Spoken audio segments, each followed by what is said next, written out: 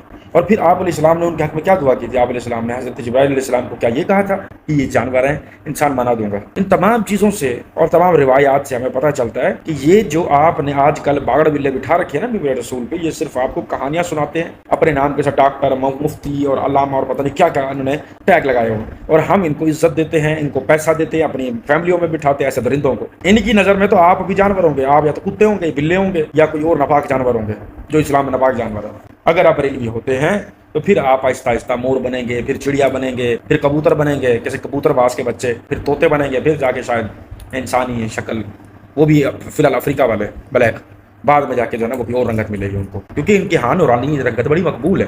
یہ تو لاہور کے چٹے گورے چھوکرے کو کہتے ہیں کہ جو توحید پرست ہے نا، جو کعبہ کا امام ہے، لاہوری جو ہے وہ اس بندے سے بھی افضل ہے، وہ بندہ ہمارے لاہوری کی رنگت کا مقابلہ نہیں کر سکتا۔ یہ ان کے کانسیپٹ ہے۔